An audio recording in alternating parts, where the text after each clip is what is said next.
हम पंच केदारों के बारे में पढ़ रहे थे। ठीक है, तो इससे पहले हम पढ़ चुके हैं केदारनाथ और तुंगनाथ के बारे में। ठीक है, ये पंच केदारों में ये दोनों केदार रुद्रप्रयाग में स्थित हैं।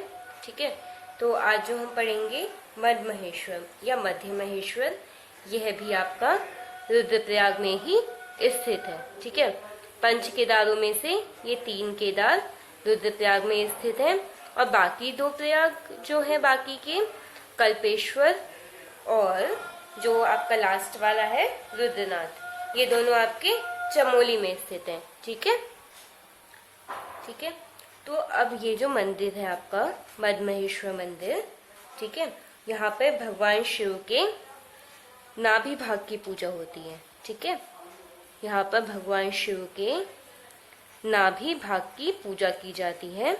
ठीक है, और इस मंदिर के बारे में सबसे इम्पोर्टेंट चीज क्या है, ये तो आपका इम्पोर्टेंट है ही, इसके अलावा इसे द्वितीय केदारनाथ भी कहा जाता है।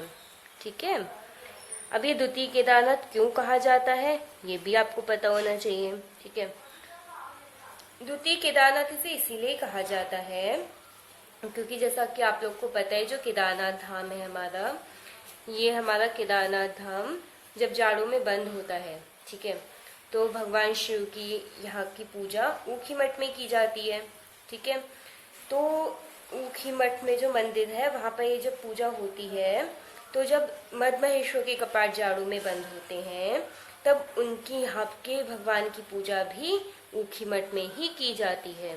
ठीक है, जाड़ों में इन दोनों धामों की पूजा ऊखी मठ में की जाती है, इसीलिए इसे द्वितीय केदारनाथ भी कहा जाता है।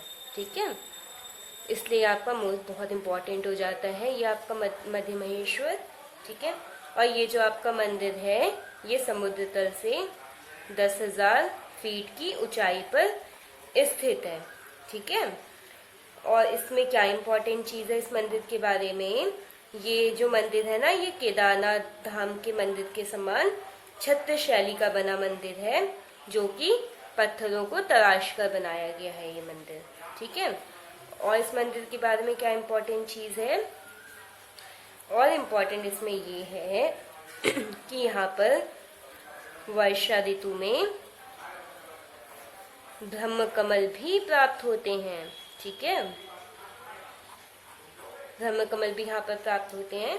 ठीक है, तो ये इसके लिए बहुत इम्पोर्टेंट चीज़ हो जाती है। ठीक है, लेकिन इसमें सबसे इम्पोर्टेंट चीज़ तो यही रहती है यहाँ पर भगवान शिव के किस भाग की पूजा होती है। ठीक है, और दूसरी चीज़ इसे द्वितीय केदारनाथ कहा जाता है, और फिर इसे द्वितीय केदारनाथ क्यों कहा जाता है, ये चीज़ें इसमें मोस्ट इम्पॉर्टेंट चीज़ें होती हैं। ठीक है, एग्जाम में अगर आपके ये चीज़ आती है मध्य महेश्वर से रिलेटेड, तो या तो इसकी लोकेशन पूछी जाएगी या फिर द्वितीय केदारनाथ पंच केदारों में से किसको द्वितीय केदारनाथ कहा जाता है, इस तरीके से प्रश्न पूछा जाएगा। ठीक है, या फिर मध्य महेश्वर में भगवान शिव के किस भाग की पूजा की जाती है, इस तरीके से क्वेश्चन पूछा जाएगा। ठीक है, तो आपको ये सब चीज़ों को अच्छे से प्रिपेयर करना है, अच्छे से आपको ये चीज़ें पता होनी चाहिए। ठीक है, तो मैं आपको ये जो अपना हमारा द्वितीय केदारनाथ है इसके रूट के बारे में बता देती हूँ। ठीक है, इसका जो रूट है ना, जैसे आप पहले रुद्रप्रयाग जाएंगे, ठीक है, तो रुद्रप्रयाग से आप जाएंगे ऊखी मठ। ठीक है, रुद्रप्रयाग से ऊखी मठ आपका आता है 44 किलोमीटर की डिस्टेंस पे। ठीक है, और इस ऊखी मठ से, ठीक है, 23 किलोमीटर की दूरी पर ये मध्य महेश्वर धाम आपका स्थित है। ठीक है, ऊखी मठ से 23 किलोमीटर की दूरी पर।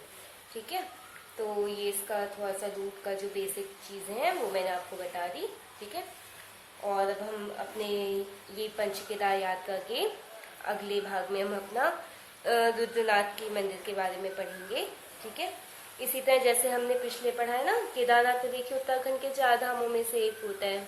ठीक है, तो ये तो वैसे भी आपका इम्पोर्टेंट हो ही जाता है। ठीक है, उसके बाद हमने तुंगनाथ पढ़ा, पंच केदारों में मध्य महेश्वर पढ़ लिया हमने।